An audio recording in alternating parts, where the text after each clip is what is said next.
With this workout, we're going to be focusing primarily on push movements. So that means pressing, squatting, lunging, and a little bit of tricep extensions. Everything is going to be timed. We're going to go be 30 seconds on, 30 seconds rest, 30 seconds on, 30 seconds rest. We're going to get through all 6 movements before we take a 1-minute rest. We're going to go through this circuit 5 whole times. So the first movement we're going to be incorporating is going to be a squat. So the way we're going to do that, we're going to get into our band. We're going to bring it up, hold it in that front squat position. From here, we're going to drive down, go back to standing. So whatever resistance you need to make this as hard or as easy as you'd like, but what I want you to do is get 30 seconds worth of work where those last 5 seconds is really challenging. Next movement we're going to do, we're going to get into an alternating press. So how that's going to work, we're going to get a lighter band or the same band. Again, this is going to be dependent on what bands you have access to. We're going to get into position. From here, this alternating press, one arm is always going to be loaded. One arm is going to do the pressing. So same rules apply as if I was doing dumbbell pressing, alternating kettlebell pressing, trying to keep my front line engaged, keep my core engaged. Next movement we're going to do is going to be a lunge. So we might need to go a little bit thicker on this.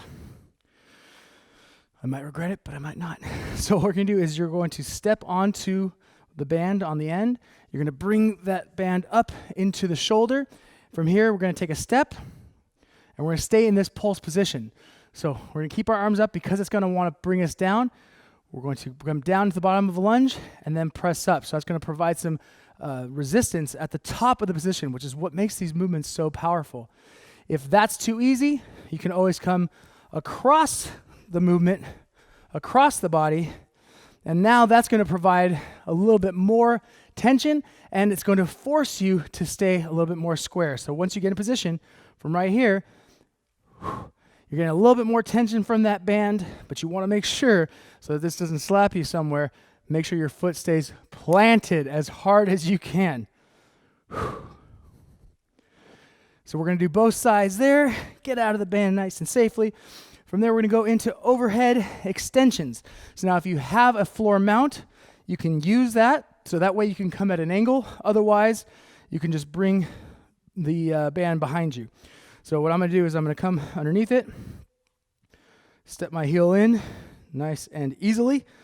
I'm going to come from behind. So I'll use the lighter band here. From this position, it's very easy to hyperextend throughout the thoracic spine. So I want to make sure I keep that front line engaged and press up as I go.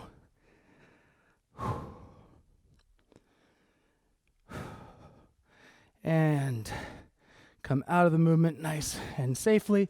Last movement we're going to be doing is going to be a push-up. So we're going to load this push-up. We're going to go a little bit heavier. We're going to go for 30 seconds on this. So the way you're going to do this is you're going to wrap the band around your upper back, and you're going to wrap your thumbs through. If you have access to any kind of push-up bar, I would recommend that. It's a little bit easier on the wrists. Otherwise, that's fine. You're going to press your hands through. You're going to get yourself in a push-up position, and go. And you'll find this is much harder than it looks, because now, again, we're loading the top half of this movement. So when the movement should theoretically get easier because we're starting to stack the joints, that's when the resistance starts to kick in, and that's what makes band work so powerful. Give that a go. Let me know how you like it.